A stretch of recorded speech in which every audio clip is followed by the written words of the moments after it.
But the good thing about it is that God gave you a way out of it.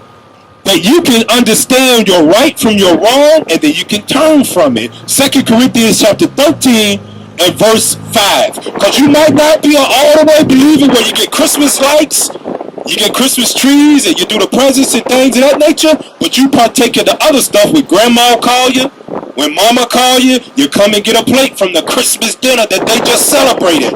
And when you go over and eat it, you enjoy it. You don't even tell them that Christmas is wrong. You keep your damn mouth shut.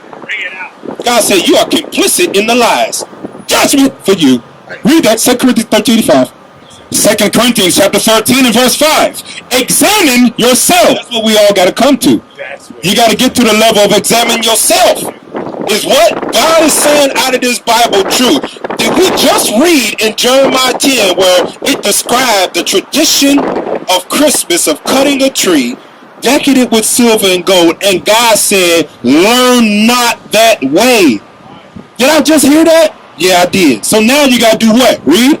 Examine yourselves, whether ye be in the faith. Prove your own selves. Know ye not that your own selves, how that Jesus Christ is in you, except ye be reprobates. You hear that and understand that Jeremiah 10 is talking about a custom. God didn't call it Christmas. He said you cut a tree out, you deck it with silver and gold, and you worship it. You love it. You put it in your house. It's an abomination. If you are doing those things or even partaking in those things, you got to examine yourself. And if it comes to the conclusion that it's wrong, well, then you got to stop. If you're hearing it, be like, nah, I don't believe that Bible. Well, then Christ ain't in you. Not at all. You can't sit here and lie to yourself and say that, yeah, I believe in Jesus, but I don't do the things that Jesus did. 1 Peter chapter 2, verse 21 and 22. Because we can't use the excuse that, well, Jesus didn't live in our time. Well, Jesus lived in the time where the Romans ruled over Jerusalem. White people ruled over Jerusalem. And they worshiped Zeus. They had a custom called Saturnalia. Mammon? Well, that's money. What's up? Yeah, money. But it was a custom called Saturnalia, where they would get a tree and they would bring it in their house and they would deck it with silver and gold because they got it from the ancient Ethiopians, which God said don't do. They were doing that during the time of Christ, and Christ celebrated Passover. Right. Christ kept the Sabbath day holy. Christ kept the Feast of Dedication. Christ kept tabernacles. He did not celebrate the luck of the Irish. He didn't celebrate Caesar's Day. He didn't celebrate Saturnalia. He didn't celebrate Easter. He didn't celebrate New Year's because the Romans would celebrate New Year's too. He didn't do none of those things. Read that 1 Peter 2, verse 21. 1 Peter chapter 2 and verse 21. For even hereunto were ye called, because Christ also suffered for us, leaving us an example, that ye should follow his steps. If you can't read where Jesus Christ ever celebrated Christmas, then that means you shouldn't be doing it either. That's right. Because he left you an example where he did not do what the heathen did. He did what God told him to do. Read. Who did no sin. Did what? No sin. He didn't make excuses. He didn't say, well, God, I grew up during the Roman era, and Pontius Pilate is out here killing people. I got to celebrate what the Romans celebrate. No, he didn't. He did no sin. He did not learn the way of the heathen. And Hebrews 2:16. And he came just like us. A black man, just like a 2 arms, 2 legs. The only thing that was different is he had discipline not to go in the way of his oppressors. Here's the proof of it. Hebrews 2 and verse 16, 17. Read that. Hebrews chapter 2 and verse 16. For verily he took not on him the nature of angel. So that means he had a mama and a daddy. Joseph shot him up out of his balls into Mary, and he went through 9 months of being a baby and popped out into the earth. An angel did not come down from the heavens and plant a little damn apple seed in Mary. That ain't true. That's Roman Catholicism. White man religion. Read. But he took on him the seed of Abraham. The seed of Abraham, which is man, sperm. Read. Wherefore in all things it behooved him to be made like unto his brethren. He was made just like us. Black man made just like, had a mama, had a daddy, had brothers, just like us, went through all the temptations of a white government ruling over him, being tempted with those things and still not doing them. Read.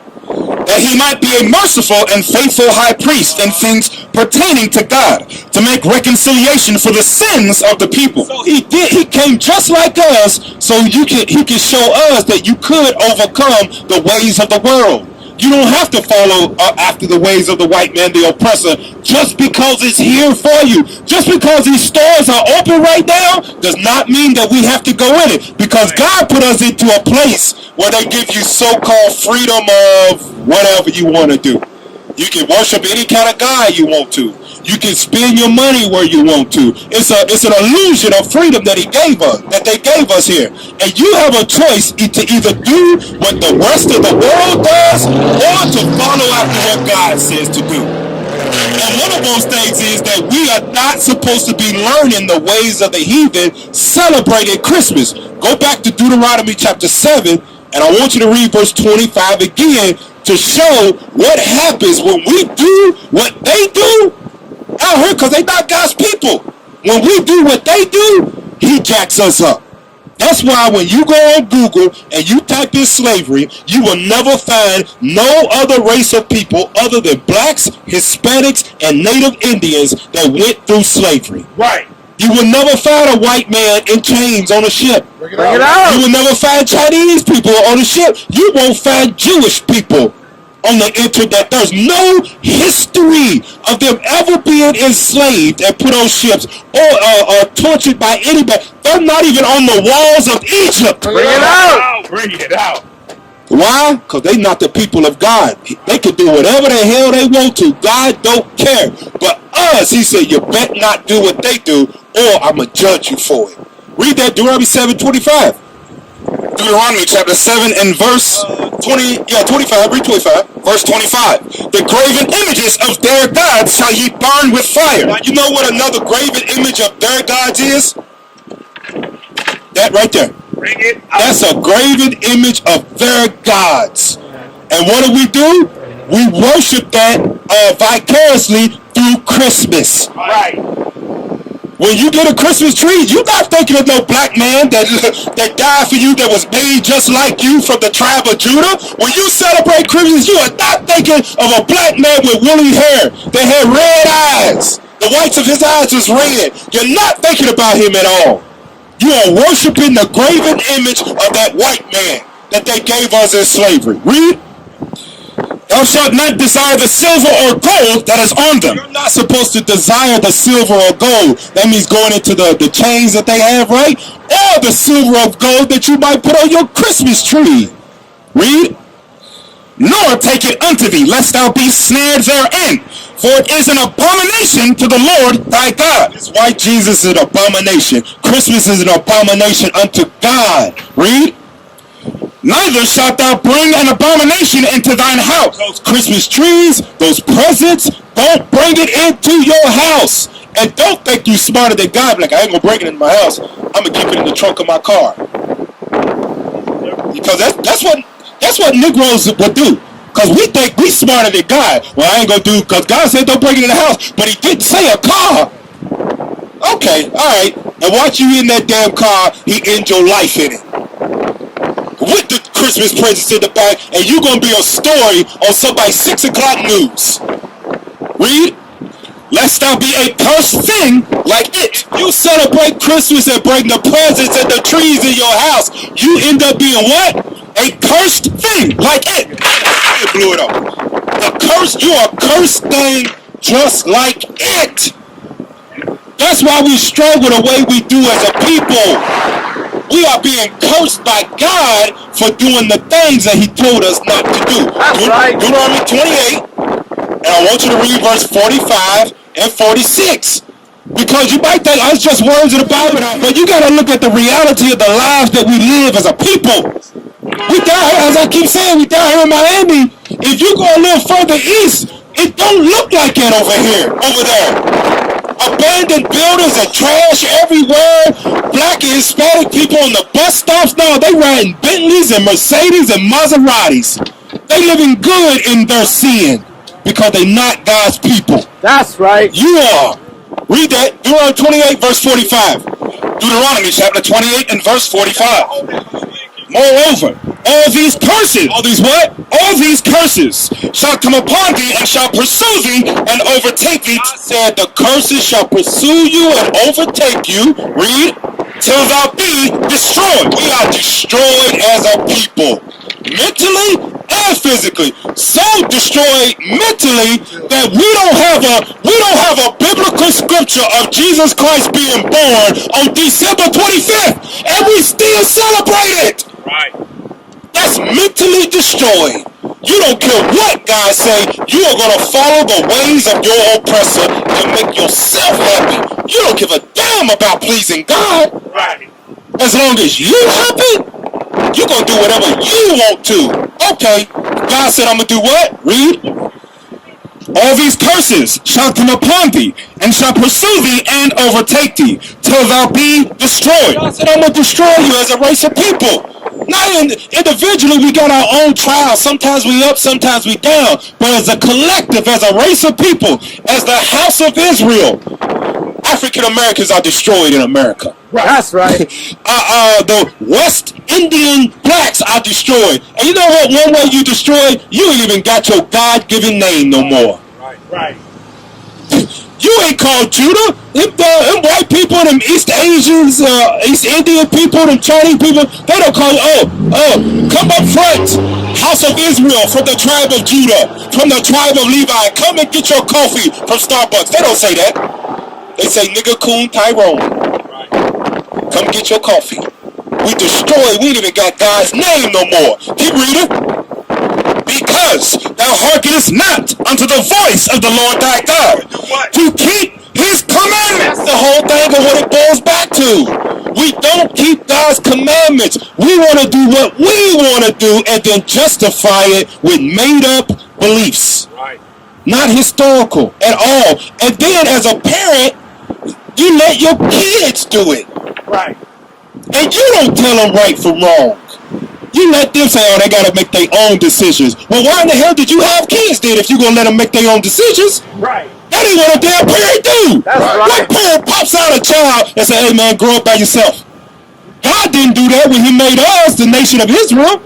That's why he gave us laws. Do this, don't do that. If you do this, I am going to punish you. Right. So much that you won't even, if it get too bad, I'm going to kick your ass out the house.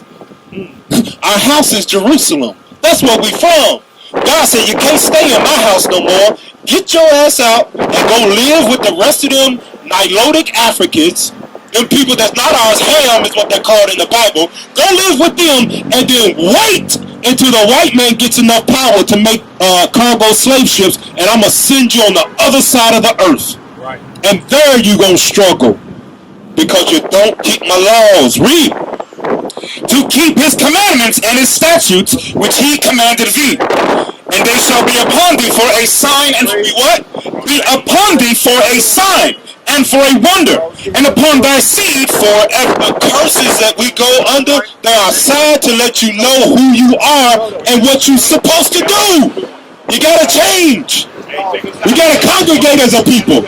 I see y'all with fringes. I never see you before in the school or you. How long y'all been learning?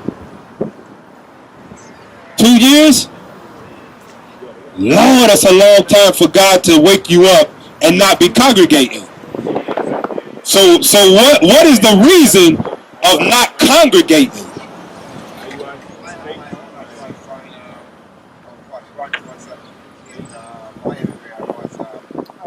You watch the videos online?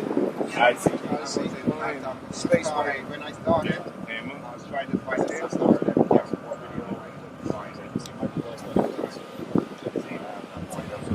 All right, you got choose whatever camp you want to. What about you, sis?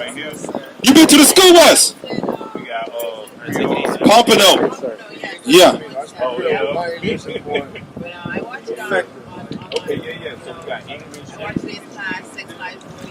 What? But okay, so you watch. So what are you supposed to be doing on the Sabbath? She blind and I got Right. So why did you congregate? Because like I said, I never seen this. Okay, all right. You think it's gonna be a good enough excuse when you meet Christ? Yeah, I congregate with my son and my husband where it's comfortable, where they ain't gonna tell me nothing wrong.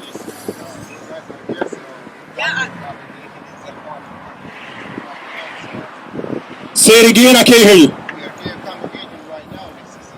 Nah. Don't use that excuse. Don't try to find loopholes to make yourself comfortable, because Christ didn't congregate with his brothers and sisters.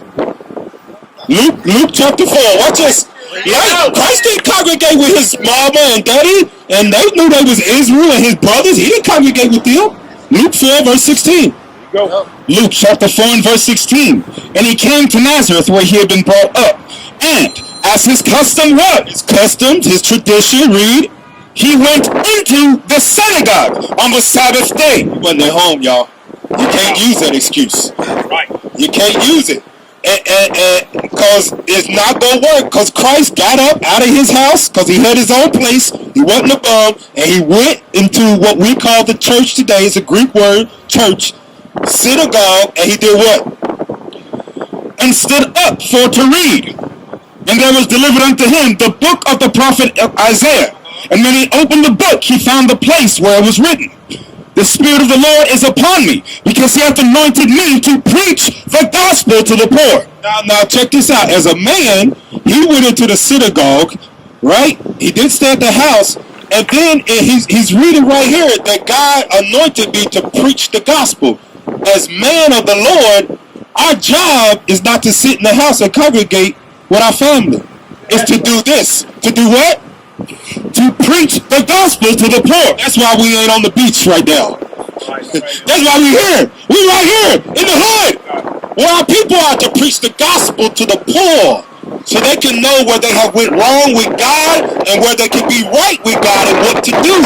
So you all, as a family, you can't use that no more. Thus saith the Lord. You heard the scripture where Christ on the Sabbath day went in to a synagogue. Right. We call it school today. So you can't be by yourself. You can't be with your brothers and sisters. That ain't what God wants, because as we know, it says what? Iron sharpens iron. Right? It's some things that he might not know or you might not know as man that you teach out. But when you get around other brothers, what we can do, we can bounce scriptures off of each other. You learn something. You teach your family. You order your house better. But that's why he said be around her. And it's some things that are going to be in yourself that she ain't going to be able to tell you you're wrong with. You ain't going to listen to her. Woman, be quiet. I run the house because I'm the head of the house. This is what I want to do. But you get around brothers like, I hear what you say, it's your house. But God said, you ain't supposed to be doing that. That's thus saith the Lord. So that's why you got to get around other brothers and sisters so they can see things that you can't see in yourself, and you can check those things. Now you had a question? Yeah. What you talking? Are you talking about them synagogues where the white folk be? Oh, okay. You talking about where we at? Oh, okay. Yeah. Hey, slow. Go ahead. A prophetess.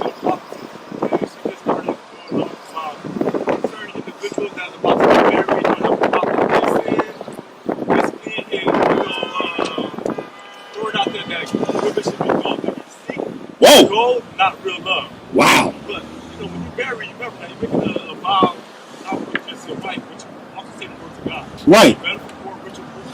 Well, no, I don't say that's what messed up. But it is a vow that once you are married, that the only thing that can do a marriage apart that God has brought together, not one based off of lust, where you see the stripper and you told her that you got a real good job and her eyes lit up and she was like, oh, okay, yeah, what you need me to do, that's not, that God didn't bring that together, right? So once you are what God brings together, no man can put asunder. The only thing that can do away with that is fornication from the woman, right? Or if either one of you all stop believing in the Most High God, meaning you don't keep the commandments. Now you going off into Allah's the way, Krishna's the way. Well, then now it's time we got to separate, go our ways, because one of you is supposed to both of you are, but one of you in there, if you go off, is supposed to keep following God. Right. So that's the only things that can disannul a marriage. Not if you're broke or not, because Sirach chapter 6, watch this, because before you get to that level of wanting to be with somebody for the rest of your life, you should already know if they can take care of a household, if they can take care of you, if she's going to be a woman of God or whatnot. I told you, get fired. Y'all married. Forget about that part. Right, but you can't get another job somewhere. If you got a woman that, if she can't maintain that life, if you can't maintain her lifestyle, you should have never been with her in the first place. This ain't our kingdom. No, we are here to survive and endure to the end until Christ takes us back home. Read that Sirach 6 and 7. Sirach chapter 6 and verse 7. If thou wouldest get a friend, prove him first. Now, between a husband and a wife, there's nobody that's a better friend than your wife. There's nobody that's a better friend than your husband. Right? That's why you even got to that level of wanting to marry them, because you had some sort of friendship before you got to the level of husband and wife. So before you get to that, God said you got to do what? If thou wouldest get a friend, prove him first. You got to prove them. And the thing is, you can't prove them based on what that woman, because she ain't no prophetess. Ain't no woman, ain't no woman prophetess out here. Nah, ain't none. Nah, not today. Not today. Especially if you are telling that you gotta be out. Hey, y'all should be out here getting what you can. Gold digging all that. No. That's not a prophetess of the Bible. Not at all. Somebody for 19 years. She's never been my wife. Grew up with someone. I met you guys in overtime. I got married. To that same woman? To that same no. Oh, okay. The one who I grew up with. Okay. I got married with her. I ain't see him out here. It's a short red one. I don't know his name or nothing. He's like, oh, you gonna marry this woman? I said, yeah, I am. He said, okay, well, do it then. In front of Price Choice. In front of who? Price Choice. In overtime choice. Yeah. Oh, the store. That's probably Leon. He got on me. Yeah. He's like, you gonna marry this woman? Yeah, I am. That's so, good. And I did. And I showed him my ring. He's like, hey, that don't mean nothing. And you said something earlier. You said something earlier. It got me. I'm like, I started crying. Oh, damn. Look, I'll pray. Hey, cry to repentance. That's what we want out here. Because God, because the tears don't mean that unless we got action. Read that again. Sirach 6 and 7. If thou wouldest get a friend, prove him first, and be not hasty to credit him. That's what the thing is with us. That's how you get into a situation of where you're with somebody just for their money, is you hasty to credit them. You weren't in them for love or to keep the commandments of God in righteousness. You was in it for financial gain. You were hasty to credit them, and then when you realize you really don't like each other, now you want to disannul the marriage because he can't provide for me the lifestyle that I want. But he still got a roof over your head to give you money and food at the table, clothes on your back. Well, you got to do what God said do. Prove a friend first, and as a man, ain't no way you should be taking directions from a woman when it comes to God. It's not how it's supposed to roll. Not at all. Proverbs 8 and 4. The things are reversed. Men are over the house of God, and they are to lead all of the nation. Just like Moses did, just like Christ, just like Ezekiel, Jeremiah. You don't read of no woman going out on the streets gathering in the lost sheep of the house of Israel. White man game. Hallelujah, right? The white man game. White man game. Read that. Proverbs chapter 8 and verse 4. Unto you, O men, I call, and my voice is to the sons of man. God is calling us, the men of God, to stand up, correct our houses, and one of those things we got to do, don't let no damn Christmas go on in there. Don't let it go on in there. Don't make no damn excuses for your kids. Oh, this is the last year they're going to do it. Hell no! With no New Year's thought of it. When you find out about what God says to do, then you got Christmas, all is gone. You know why? Because at that moment, what you're doing is you're showing God that you're willing to stand for Him against all evil. That's right. Psalm 94 and verse 16. We got to stand up for God in this captivity, even when all the odds are stacked against us. And you ain't got an excuse not to. You see brothers doing it. Right. We wearing purple and gold and black. You standing up against all the evil in a society where it says that the more evil you are, the better off you will be. We don't want it. We standing with God. That's right. Read that. Psalms chapter 94 and verse 16. who will rise up for me against the evildoers. God's asking a question to us men, because he said, I speak unto you, O man, I call. Who's going to rise up for him on earth while he sits in the heavens and looks at our actions? Read. Or who will stand up for me against the workers of iniquity? Who's going to stand up against Christmas? Who's going to come out on the corners and tell everybody, if you celebrate Christmas, you worship the devil? That's right. Who going to do that? And stand boldly and do it. We don't give a damn what nobody think about it, because thus saith the Lord is our backup. Right. That's what we stand on. So we gotta get to a point as men, because he's calling us, when we gonna stand up for God and stop making excuses. We can't congregate by ourselves no more, because when you congregate by yourself, you don't learn how to stand up for God. Right. Because God he got Ezekiel 37, I want you to read verse 10 and 11. The man of God, we are an army. We're a spiritual army. You can't learn how to be a soldier by yourself. That's right. You gotta train with other soldiers in order to be a soldier. That's right. Read that. Ezekiel 37, 10. Ezekiel chapter 37 and verse 10. So I prophesied as he commanded me, and the breath came into them. Prophesying is what we doing. When we speak the words of God out into the air, to teaching people is what prophesying is. Read. And they lived and stood up upon their feet. So we are teaching you that you are the house of Israel. You already know that. And they began to stand upon their feet. We just read in Psalms 94 where God said, who shall stand for me against the workers of iniquity? So once God puts the breath into you and you realize that you are the Israelites from whatever Judah, Benjamin, Levi, or Ephraim, whatever tribe you may be, and you stand up on your feet, you got to be in the army of God and begin to fight evil in the way that God told you to do it. That's right. You read it. An exceeding great army. What? An exceeding great army. That's why you got to get around other brothers. You can't be by yourself and can't get in hell. We're a great army. Exceeding great. This is just one part of the platoon of the army of God. We all over South Florida, right? Right now, we all over. Right.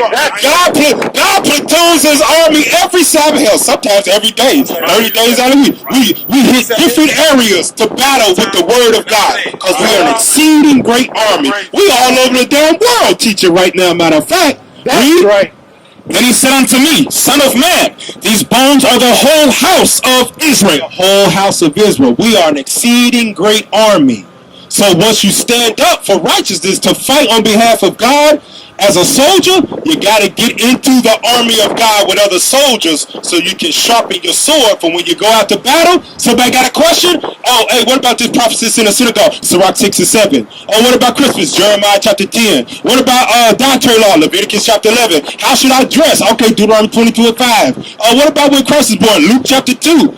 That is us, all of us right here. We are practicing amongst each other by sparring as we trained in war, because we are a whole house of Israel, an army of Israel, army of God.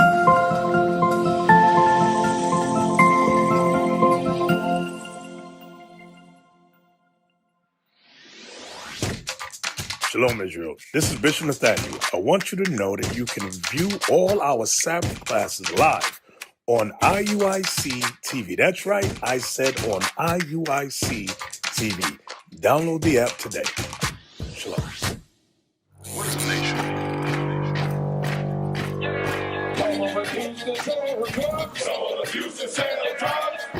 Nation is men leading by example.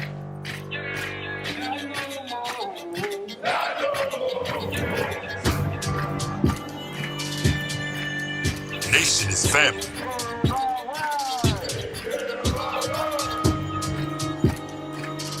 Nation is community. Nation is children with role models.